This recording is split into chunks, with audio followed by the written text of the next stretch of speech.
শুভ সকাল। আর এই শুভ সকালের শুভক্ষণকে কাজে লাগিয়ে আজ আমরা আলোচনা করব পশ্চিমবঙ্গ রাষ্ট্রীয় বিশ্ববিদ্যালয়ের দ্বিতীয় সেমিস্টারের মাইনর সিলেবাস রাষ্ট্রবিজ্ঞানের একটি অতি গুরুত্বপূর্ণ প্রশ্ন। যে প্রশ্নটা তোমাদের মাঝে মাঝে পরীক্ষায় আসে, বিশেষ করে 2024 সালের জন্য অতি গুরুত্বপূর্ণ প্রশ্ন। আর সেই প্রশ্নটি হলো, ভারতের লোকসভা এবং রাজ্যসভার মধ্যে সাংবিধানিক বা প্রশাসনিক সম্পর্ক আলোচনা করো। খুব গুরুত্বপূর্ণ প্রশ্ন। আর এই প্রশ্নটা আজকে আমরা সাত সকালে আমরা উপস্থাপনা করব। আর এই উপস্থাপনার মধ্যে যদি তোমরা এসে থাকো তাহলে আমাদের সাথে থাকবে এইটুকু আশা করি, এবং তোমার বন্ধুদের মধ্যে একটু শেয়ার করে দেবে। তো আসি আজকে আমাদের মূল আলোচ্য ভূমিতে। তো প্রথমে আমাদের এই প্রশ্নটা পড়লে আমাদের লিখতে হবে, যেটা স্বাভাবিক নিয়ম, বারে বারে আমরা বলে থাকি, ভূমিকা। ভূমিকা ছাড়া কিন্তু কোনো প্রশ্ন লেখাটা কিন্তু অসম্পূর্ণ থেকে যায়। সেই কারণে আমরা ভূমিকাটা অবশ্যই লিখব। আর সেই ভূমিকায় লিখতে গিয়ে প্রথমে লিখব, আমরা জানি যে ভারতবর্ষ একটি যুক্তরাষ্ট্র, আর সেই যুক্তরাষ্ট্রে একটি পার্লামেন্ট আছে। আর সেই ভারত যুক্তরাষ্ট্রের পার্লামেন্টটি দুটি কক্ষে বিভক্ত, যার উচ্চকক্ষ অর্থাৎ রাজ্যসভা এবং নিম্নকক্ষ অর্থাৎ লোকসভা। এখন এই রাজ্যসভা এবং লোকসভার মধ্যে সাংবিধানিক সম্পর্ক কি আছে তা আমরা পরস্পর আলোচনা করব। তবে আমরা জানি ভারতবর্ষের প্রশাসনিক এবং সাংবিধানিক ক্ষমতার মধ্যে এই লোকসভা এবং রাজ্যসভা কিছু কিছু ক্ষেত্রে সমান অধিকার বা সমান ক্ষমতা ভোগ করে থাকে। পাশাপাশি এটাও শাশ্বত যে কিছু কিছু ক্ষেত্রে লোকসভা রাজ্যসভার তুলনায় অধিক ক্ষমতা ভোগ করে থাকে।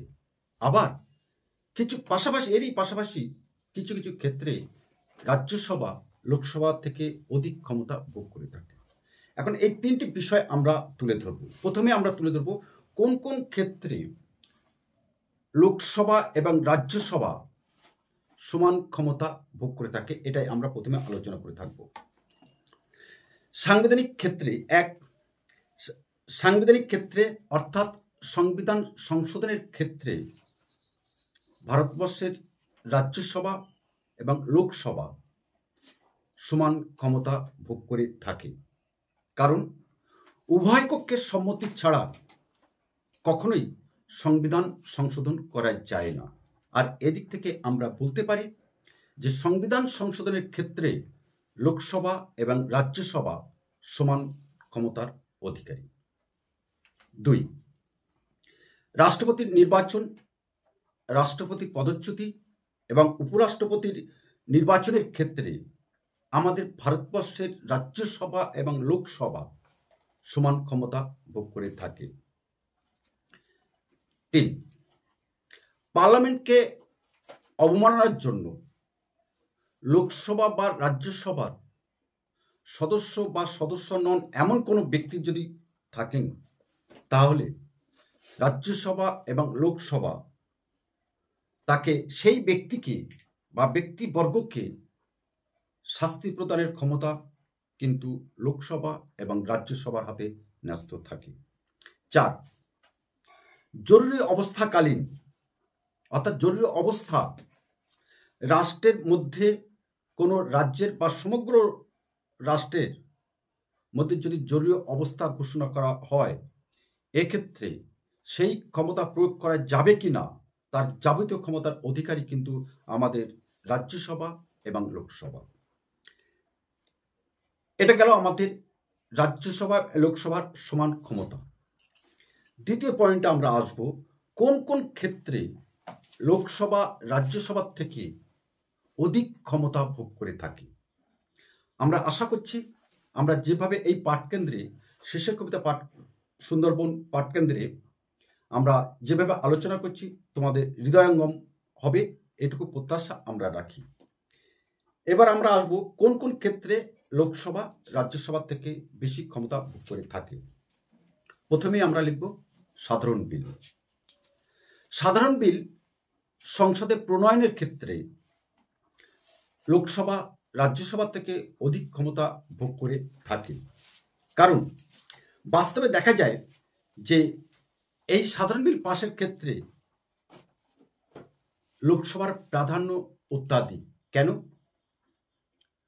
কারণ আমরা জানি কোনো বিল নিয়ে যদি রাজ্যসভা এবং লোকসভার মধ্যে বিরোধ দেখা দেয়, তাহলে সেক্ষেত্রে যৌথ অধিবেশনে সেই সাধারণ বিলটি উত্থাপন করা হয়।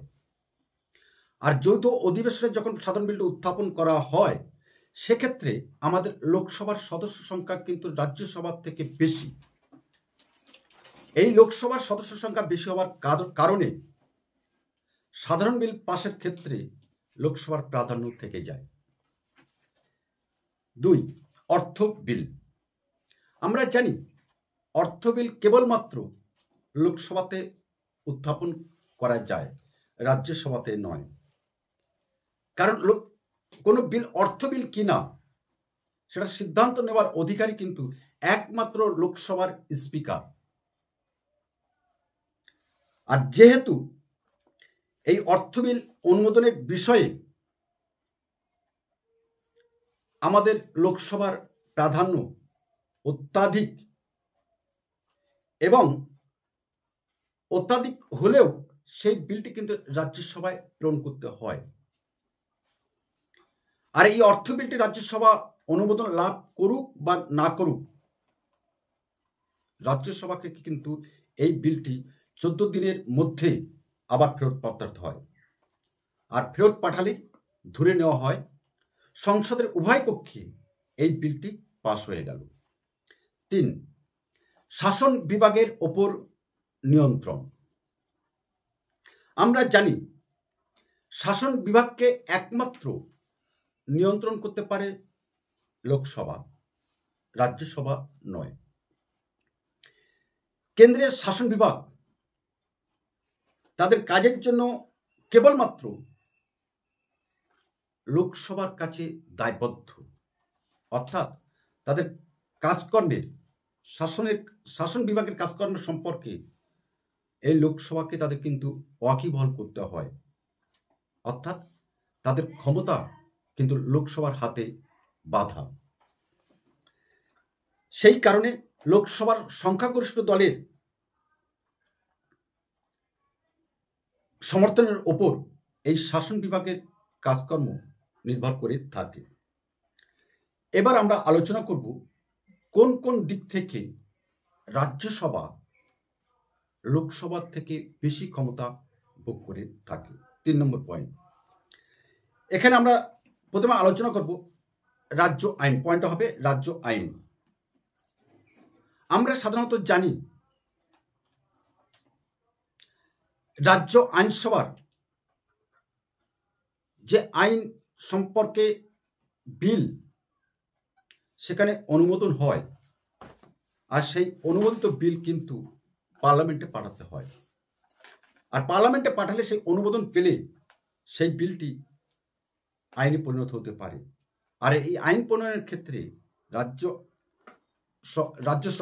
আইনসভার বিলটি আইনে পরিণত হতে গেলে কিন্তু রাজ্যসভা এ বিষয়ে কিন্তু সিদ্ধান্ত নেওয়ার অধিকারী। এ বিষয়ে লোকসভার কোনো প্রাধান্য বা কর্তৃত্ব থাকে না। দ্বিতীয় পয়েন্ট আমরা লিখব সর্বভারতীয় চাকরি। আমরা জানি সর্বভারতীয় চাকরির পদ পূরণের জন্যে বা পদ সৃষ্টির জন্যে একমাত্র সিদ্ধান্ত গ্রহণের অধিকারী কেন্দ্রীয় আইনসভার রাজ্যসভা। কারণ সরকারি চাকরির ক্ষেত্রে কতগুলি পদ সৃষ্টি করা হবে, কতগুলি পদ পূরণের জন্য কর্মী নেওয়া হবে, তার যাবতীয় সিদ্ধান্ত গ্রহণ করার অধিকারী কিন্তু রাজ্যসভা। 3 নম্বর পয়েন্টে আমরা আসব উপরাষ্ট্রপতির পদচ্যুতি। আমরা এর আগেও আমরা দেখেছি উপরাষ্ট্রপতি নির্বাচনের ক্ষেত্রে লোকসভা এবং রাজ্যসভা সমান ক্ষমতার অধিকারী, কিন্তু এই উপরাষ্ট্রপতির পদচ্যুতির ক্ষেত্রে যে প্রস্তাব সেই প্রস্তাব কিন্তু আনতে পারে রাজ্যসভা, লোকসভাতে নয়। সুতরাং উপরাষ্ট্রপতির পদচ্যুতির জন্যে রাজ্যসভার প্রাধান্য আমাদের স্বীকার করে নিতেই হয়।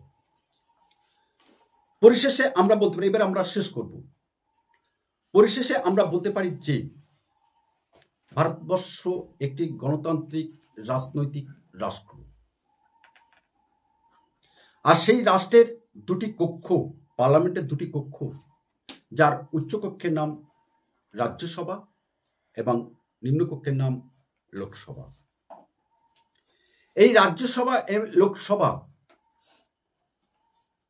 কিছু কিছু ক্ষেত্রে যেমন সমান ক্ষমতার অধিকারী, আবার কিছু কিছু ক্ষেত্রে অসম ক্ষমতার অধিকারী। তো সম বা অসম ক্ষমতার অধিকারী হলেও এই দুটি কক্ষের প্রয়োজনীয়তা বা প্রাধান্যতা আমরা কিন্তু কোনো মতেই অস্বীকার করতে পারি না। তবে এক্ষেত্রে বলে রাখা ভালো, রাজ্যসভা এবং লোকসভার প্রাধান্য আমরা স্বীকার করলেও লোকসভার প্রাধান্য কিন্তু অত্যাধিক, আর এই অত্যাধিক হওয়ার কারণে রাজ্যসভা কিন্তু অনেকটা দুর্বল প্রকৃতি বলে আমরা ভাবি। আর এই দুর্বল প্রকৃতির কারণে এই রাজ্যসভার প্রয়োজনীয়তা নেই বলে অনেক ক্ষেত্রে কিন্তু প্রশ্ন উঠে আসে ভারতবর্ষের পার্লামেন্টে। তা প্রশ্ন যাই উঠুক না কেন, এই দুটি কক্ষের প্রয়োজন আছে গণতান্ত্রিক যুক্তরাষ্ট্র হিসাবে ভারতবর্ষের। কেন? আমরা একটা উদাহরণের সাহায্যে আমরা আজকের প্রশ্নটা শেষ করব।